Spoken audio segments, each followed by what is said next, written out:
Hello, welcome to ChristZone-tv. My name is Devin Glory, and today I bring you a topic titled The Battle of the Seed. Life is full of battle, life is full of confrontation, both the ones you are prepared for, the ones you are not expecting, both the ones you are aware, the ones you are unaware. Life itself is a battle.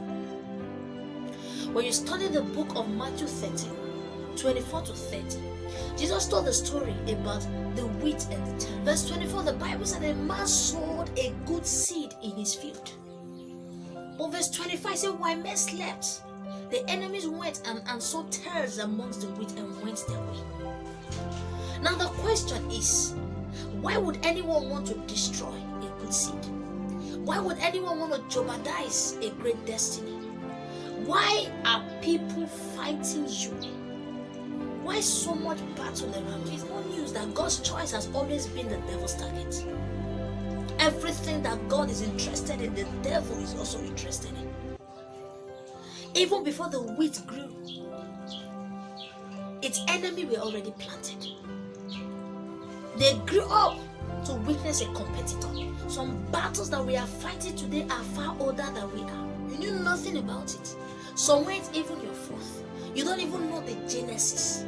You can't even tell why is this people fighting. Even before we were born, they were already there. But when the servant ran to the master and said, how come the wheat we planted and tares is growing among them? Let me go and uproot it. The master said, no. Let them grow together. He said, the enemy has done this. He said, if you should go and uproot the tares now, you may end up hurting the wheat. Let them grow together. The good news is that whatever it is that you are going through, God is aware. The fact that you haven't paid your house rent is aware. The fact that you've been graduated for years and no job is coming forth is aware. You are due for marriage yet. Wife is not manifesting, husband is not manifesting, he's aware. God can never be taken unaware. So don't ever think that whatever you are going through, that maybe God is sleeping. He doesn't sleep, he doesn't slumber. He is very much aware.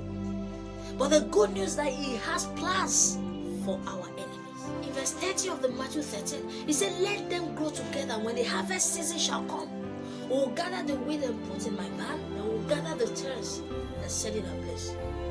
The destiny of our enemies are already decided. No matter how connected you are to God, you can't understand how God works. You can never understand God fully. But one thing is sure, his thoughts for you are thoughts of good and not of evil. No matter how prayerful you are, you can't understand God. He's too deep for human understanding. Even the Spirit of God is searching. The Bible says the Spirit searches, yea, even the deep things of God. You need faith to be able to walk with God. Sometimes the things happening around you won't even make sense. You get to question yourself and ask, is God really aware that I'm going through this thing? Before the wheat manifested, its enemy has already been planted. Now, even when they were young, growing up, the master was aware that his seed has competitors. The master was aware that enemies has tampered with the destiny of the seed. But yet he did nothing. He told the servant to leave it, they should all grow together. The Bible said in Matthew 5 verse 45, he said, he maketh the sun to rise on both the evil and the good, and he sent rain on both the just and the unjust. Sometimes the way God operates is beyond human understanding, but you just have to trust him with all your heart. Don't lean on your own understanding. If not, you will have challenges walking with God. He knows that you have enemies around you, but yet he's keeping quiet about it. It doesn't make him stupid. He's very much aware of what he's doing.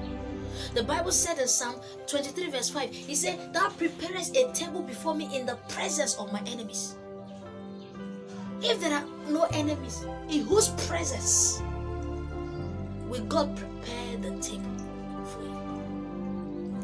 So the fact that God is not killing the person you sent him to kill, the fact that you have been praying and fasting, raising seed that God should slaughter that old woman somewhere, some men somewhere, and God said not to have done that, doesn't mean he's not aware.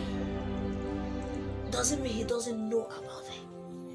But the good news that I bring to your table today is that God is aware and He has plans for your enemy. The thoughts He has towards us are thoughts of good. But although we can't understand how He works, He's the same God who brings sun to rise on both the just and unjust, who sends rain on both the evil and the good. The same God. Sometimes God allows the enemy to exhaust themselves before coming to your rescue. Sometimes He allows the enemy to do their worst so that He can reveal His best. The Bible said in Isaiah 26 verse 4, He said, trust in the Lord forever, for in the Lord Jehovah is everlasting strength. Nothing should shake you.